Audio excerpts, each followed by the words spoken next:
आज हम बात करने वाले हैं कक्षा 10 के विज्ञान के पार्ट 2। यदि आप पार्ट 1 को नहीं देखे हैं तो प्ले लिस्ट में जाकर पार्ट 1 को देख सकते हैं, उसको अपलोड कर दिया गया है। आज हम बात करने वाले हैं पार्ट 2 को, जिसका नाम है अम्ल एवं क्षार लवण। इसमें हम अम्ल के बारे में पढ़ेंगे, क्षार के बारे में पढ़ेंगे तथा लवण के बारे में करेंगे।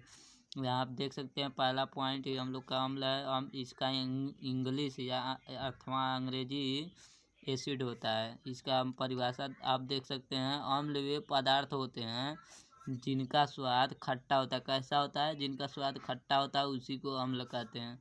और यह जो नीले लिटमस पेपर को लाल कर देता है उसको अम्ल कहते हैं। आप इसको नीले लिटमस पेपर को लाल कर देता है, इसका ट्रिक से अनिल से आप याद कर सकते हैं। यहाँ देख सकते हैं अनिल, इससे आप याद कर सकते हैं। और से अम्ल अन्न से नीला तेल से लाल, अम्ल नीले लिटमस पेपर को लाल कर देता है, इसे आप याद कर सकते हैं।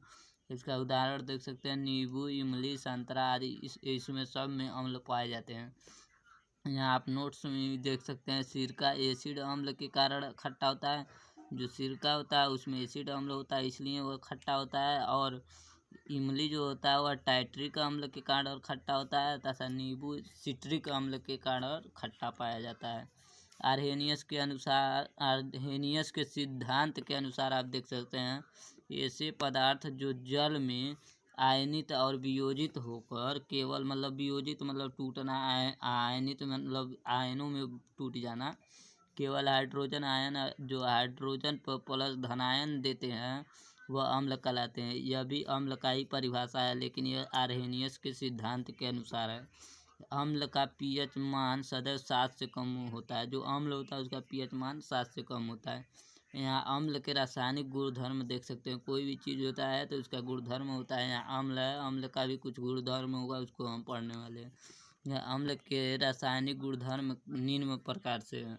यहाँ देख सकते हैं आप, पहला अम्ल संक्षारक प्रवृत्ति के होते हैं।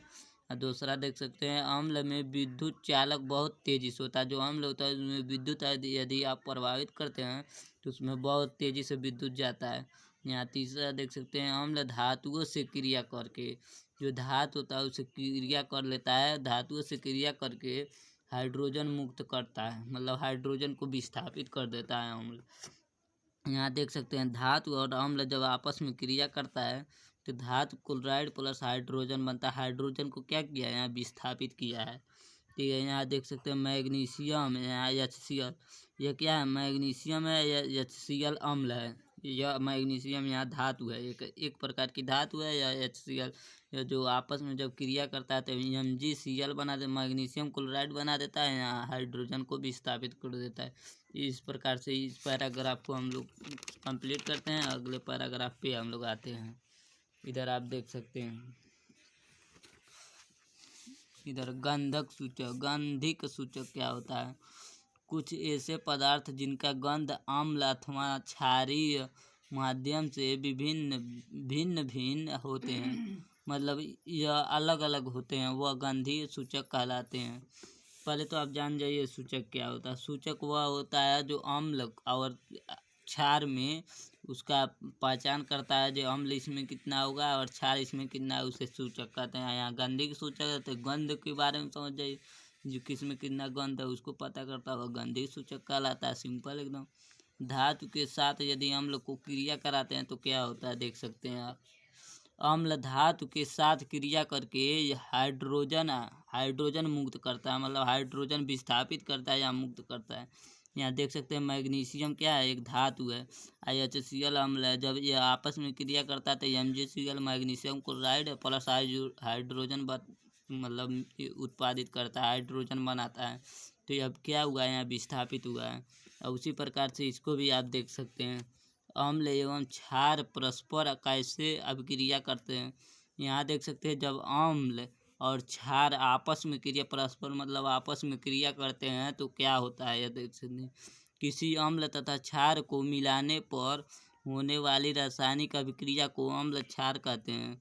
जो अम्ल क्षार जब आपस में क्रिया करेगा तो अम्ल क्षार होगा, ये आप भी जानते हैं। जैसे सोडियम बाइकार्बोनेट और सोडियम हाइड्रोजन कार्बोनेट और एस्ट्रिक अम्ल के मध्य होने वाली अभिक्रिया अम्ल क्षार अभिक्रिया कहलाती है।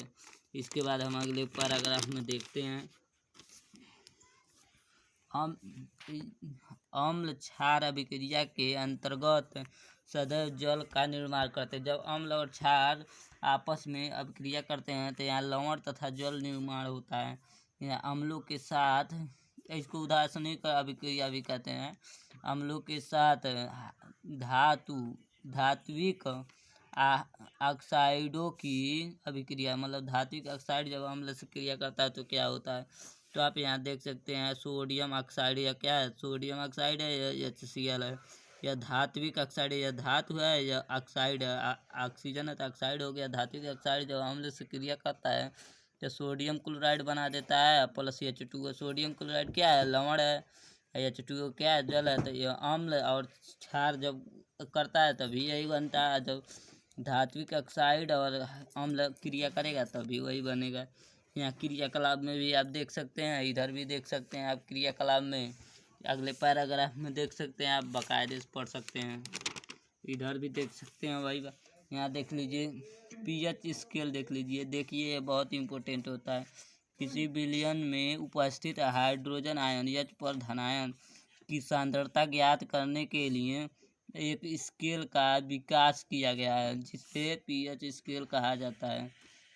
इधर देख लीजिए, इधर बढ़ती हुई अम्लीय प्रवृत्ति है। इधर जब आएगा तो बढ़ती हुई अम्लीय प्रवृत्ति रहेगा, और इधर जब जाएंगे इधर तब भी बढ़ती हुई, इधर क्षार बढ़ेगी, इधर अम्ल बढ़ेगी।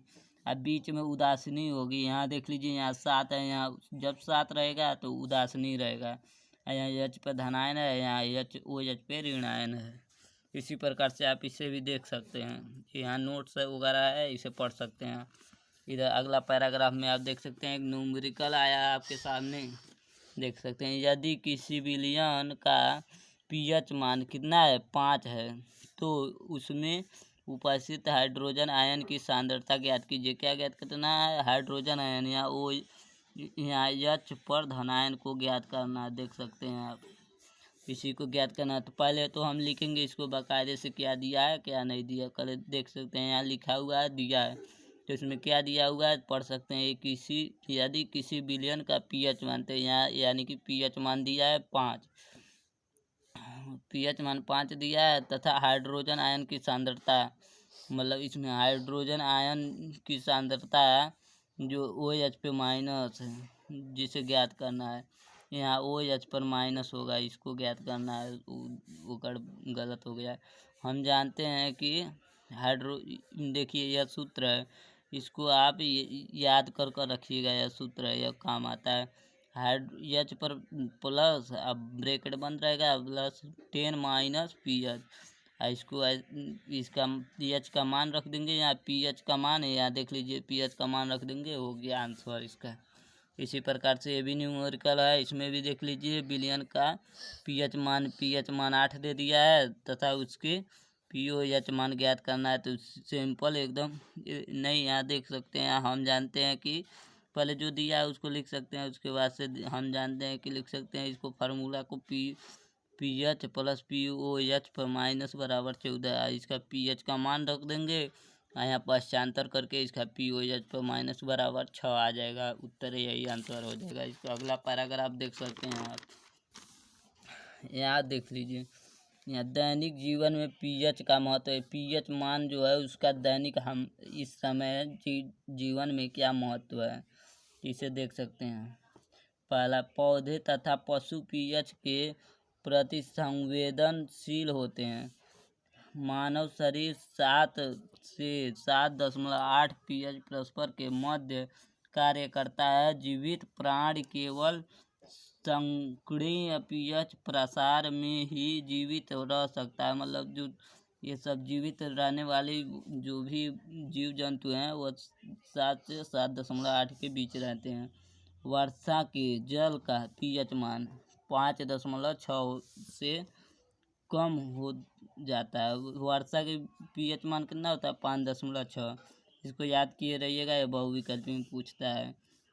तो यह अम्लीय वर्षा कहलाता है। इतना जब रहेगा तो अम्लीय वर्षा कहलाएगा। अम्लीय वर्षा का जल जब नदी में प्रवाहित होता है तो नदी के जल का पीएच मान कम हो जाता है। इससे जल में जीवों का रहना कठिन हो जाता है। जब ख़त्म होता है। दूसरा देख सकते हैं, मिट्टी का पीएच अच्छी उपज के लिए पौधों के एक विशेष प्रकार के पीएच परस्पर की आवश्यक 415.5 से 7.3 होना चाहिए, तभी वह मिट्टी की उपज होती है, फसल की उपज। यहाँ देख सकते हैं आप कुछ अम्लीय कुछ प्रवृत्तियाँ दी हुई है, यहाँ आप देख सकते हैं। पहला देख सकते हैं बिरंजक चूड़। इसका निर्माण कैसे होता है, बिरंजक चूड़ होता क्या है, इसके बारे में डिटेल से जानेंगे। पहले देख सकते हैं बिरंजक चूड़ बनाने की विधि। यहाँ देख सकते हैं, पहला बिरंजक चूड़ को कैल्शियम ऑक्सीक्लोराइड के नाम से भी जाना जाता है। बिरंजक चूड़ है, कैल्शियम ऑक्सीक्लोराइड के नाम से भी जाना जाता है। दूसरा, इसका रासायनिक सूत्र CaOCl2 होता है। तीसरा, हम जलीय सोडियम क्लोराइड के विद्युत अपघटन द्वारा क्लोरीन का निर्माण करते हैं। जब सूचक द्वारा क्लोरीन का निर्माण करते हैं तो बूझे चूने CaOH का होल ट्वाइस की क्रिया परस्पर क्लोरीन गैस से कराई जाती है तो बिरंजक चूड़ का निर्माण होता है। मतलब जब बूझा हुआ चूना को क्लोरीन गैस से क्रिया कराया जाता है तो बिरंजक चूड़ निर्माण होता है। यहाँ देख सकते हैं आप CaCa ब्रैकेट में OH का होल ट्वाइस प्लस क्लोरीन, तो यहाँ देख सकते हैं CaOCl2 प्लस H2O प्राप्त होता है, जो यहाँ बिरंजक चूड़ है। यहाँ देख सकते हैं बिरंजक चूड़ के भौतिक गुण क्या होता है, इसके भौतिक गुण के बारे में जानेंगे। यहाँ देख सकते हैं बिरंजक चूड़ हल्के पीले रंग का होता है। दूसरा, बिरंजक चूड़ के अंदर से क्लोरीन की गंध आती है। यहाँ जब क्लोरीन से क्रिया कराई गई है तो क्लोरीन की गंध आएगी। तीसरा देख सकते हैं, इसमें जल में मिलाने पर नीलंबन और दूधिया विलयन होता है। इसमें नीला थोड़ा थोड़ा नील छाऊ होता है और दूधिया कलर का इसका जलीय विलयन होता है। अब यहाँ बिरंजक चूड़ का रासायनिक गुण भी देख लीजिए। इसका रासायनिक गुण आप देख सकते हैं। पहला, ऊष्मा का प्रभाव। इसमें ऊष्मा का प्रभाव भी किया जा सकता है। गर्म जल के साथ अभिक्रिया कर सकते हैं। इसको देख सकते हैं आप, यहाँ गर्म, यह डेल्टा चिन्ह गर्म को प्रदर्शित करता है। यहाँ लिख देते हैं, गर्म को प्रदर्शित करता है। जब बिरंजक चूड़ को जल के साथ गर्म किया जाता है तो यह पुनः बुझा हुआ चूना प्लस क्लोरीन में विखंडित हो जाता है। अगला पैराग्राफ में देख सकते हैं आप बिरंजक चूड़ का रासायनिक नाम। यहाँ देख लीजिए, यहाँ क्या था, बिरंजक चूड़ है, यहाँ बिरंजक चूड़, यहाँ बाकायदा उसको देख सकते हैं। बिरंजक चूड़ का रासायनिक नाम कैल्शियम हाइड्रोक्लोराइड, कैल्शियम ऑक्सीक्लोराइड भी कह सकते हैं उसको, कैल्शियम हाइड्रोक्लोराइड भी कह सकते हैं। इसका सामान्य नाम बिरंजक चूड़ या ब्लीचिंग पाउडर कह सकते हैं। इसका अणुभार CaOCl2 कह सकते हैं। इसका अणुसूत्र था, इसका अणुभार 127 होता है, इसको याद रखिएगा। इसका उपयोग कहाँ कहाँ आखिर है तो किस लिए है, इसका उपयोग किस में होता है, इसको देख सकते हैं, यह पूछा जाता है। बिरंजक चूड़ का उपयोग विभिन्न पदार्थों में किया जा सकता है। पहला, कपड़ा, कागज, जूट, लकड़ी आदि का रंग उड़ाने में, इसके रंग उड़ाने में प्रयोग किया जा सकता है। और जीवाणु के रूप में जल को शुद्धिकरण में, जल को शुद्ध करने के लिए भी इसका प्रयोग किया जा सकता है। इसका कॉस्टिक सोडा देख सकते हैं आप, या NaOH इसका होता है कॉस्टिक सोडा। यहाँ देख सकते हैं, जब नमक अर्थात सोडियम क्लोराइड और जल को जब आपस में अभिक्रिया कराते हैं तो यहाँ कॉस्टिक सोडा प्राप्त होता है और क्लोरीन गैस प्राप्त हो जाती है हमको। इससे यह समझ सकते हैं। इसका क्रिया विधि यहाँ देख सकते हैं। यह भी है तो इसका भी तो कुछ उपयोग होगा, उसको देख सकते हैं। इसका उपयोग साबुनों को बनाने के लिए किया जाता है। दूसरा, इसका उपयोग कृत्रिम वस्त्र, रेशे, कागज के निर्माण में किया जाता है। तीसरा देख सकते हैं, इसका उपयोग बॉक्साइट तथा आयस्क के शुद्धिकरण में, जो बॉक्साइट होते हैं, आयस्क होते हैं, उसको सुधार करने में, शुद्ध करने में किया जाता है इसका प्रयोग। और व्यंजक के निर्माण में भी किया जाता है, जो इसका व्यंजक निर्माण किया जाता है, व्यंजक जो होता है उसको निर्माण में भी किया जाता है। अगला पैराग्राफ को यहाँ आप देख सकते हैं। यहाँ बेकिंग या खाने के सोडा, ये इम्पोर्टेंट होता है, इसको बार बार पूछा जाता है। बेकिंग या खाने का सोडा, इसका रासायनिक नाम देख सकते हैं, सोडियम बाइकार्बोनेट या सोडियम हाइड्रोजन कार्बोनेट। इसमें कंफ्यूज नहीं होना है, यहाँ बाई भी हो सकता है, हाइड्रोजन भी हो सकता है। सामान्य नाम देख सकते हैं इसका बेकिंग सोडा या खाने का सोडा। अणुभार इसका देख सकते हैं 84 है, अर्थात 84 है। इसका अणुसूत्र देख सकते हैं NaHCO3। इसी को सोडियम बाइकार्बोनेट भी कहा जाता है, सोडियम हाइड्रोजन कार्बोनेट भी कहा जाता है। इसका निर्माण विधि देख लीजिए। सोडियम बाइकार्बोनेट इसका निर्माण सोडियम कार्बोनेट इससे के संतृप्त जलीय विलयन में कार्बन डाइऑक्साइड गैस प्रवाहित करने से होता है। यहाँ देख सकते हैं सोडियम कार्बोनेट को जब कार्बन डाइऑक्साइड और जल से अभिक्रिया कराते हैं तो सोडियम बाइकार्बोनेट प्राप्त होता है। यहाँ इसके भौतिक गुण देख सकते हैं। सोडियम बाइकार्बोनेट सफ़ेद क्रिस्टलीय ठोस जो जल में विलय होता है या जल में भी घुल जाता है, या ठोस होता है, क्रिस्टलीय होता है। दूसरा देख सकते हैं शराब के गलनांक 80 डिग्री सेंटीग्रेड होता है, और यह जो होता है इसमें शराब के गलनांक में भी पाया जाता है, उसमें 80 डिग्री सेंटीग्रेड होता है। दूसरा रासायनिक देख सकते हैं, रासायनिक गुण, इसमें भी ऊष्मा के प्रभाव से भी इसको तोड़ा जा सकता है, जल के अपघटन से भी। ऊष्मा के प्रभाव से देख सकते हैं 100 डिग्री सेंटीग्रेड से अधिक ताप पर सोडियम बाइकार्बोनेट या NaHCO3 सोडियम बाइकार्बोनेट को में प्रभावित हो जाता है। NaH देखिए सोडियम बाइकार्बोनेट है, सोडियम बाइकार्बोनेट बोल रहे हैं। खाने के सोडा है, खाने के सोडा में जब इसको 100 डिग्री सेल्सियस पे गर्म करते हैं तो ये सोडियम कार्बोनेट में परिवर्तित हो जाता है।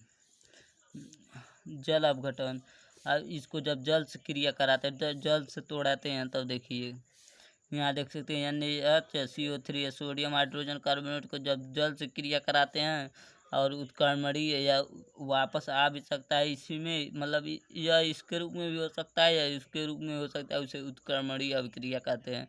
तो यहाँ देख सकते हैं NaH plus H2CO3 sodium carbonate बनता है। उसके बाद क्षार से क्रिया कराते हैं, इसी को क्षार से क्रिया कराने देखते हैं क्या होता है।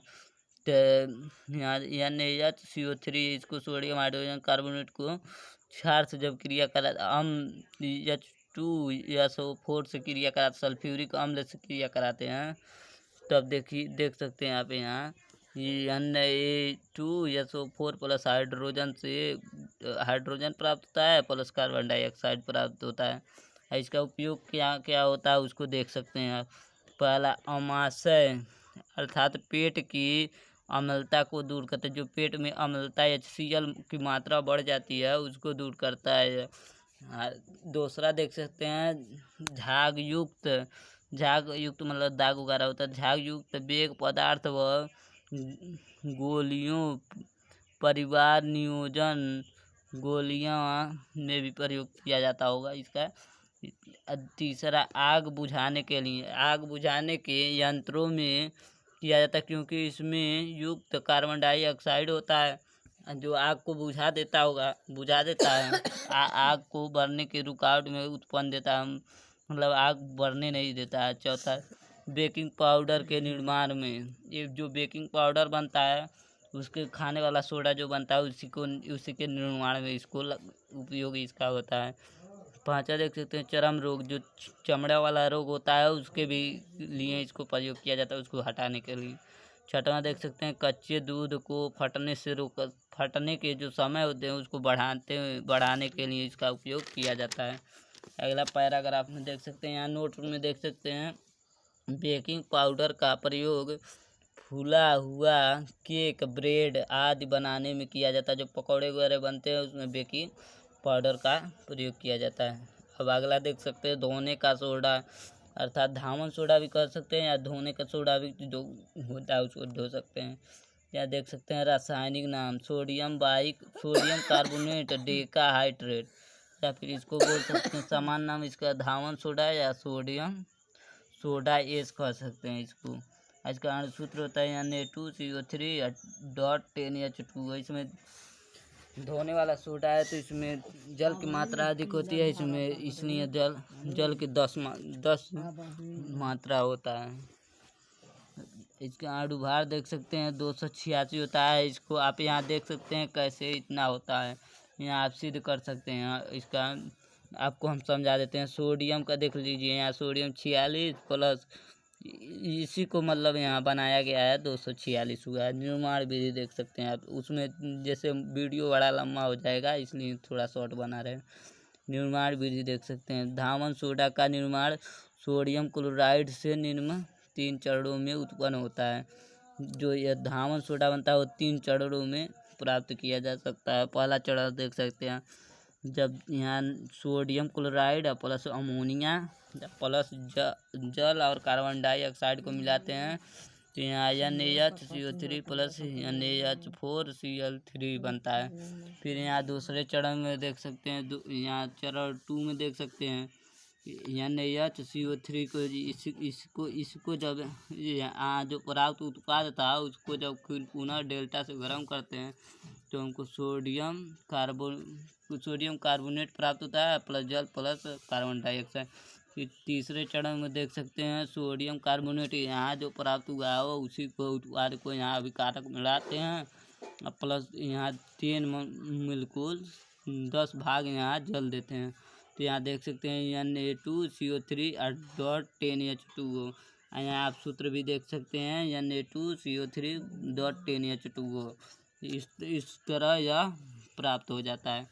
इसका भौतिक गुण आप देख सकते हैं। इसका भौतिक गुण क्रिस्टलीय पदार्थ हैं जिनका गलनांक 850 सेंटीग्रेड होता है।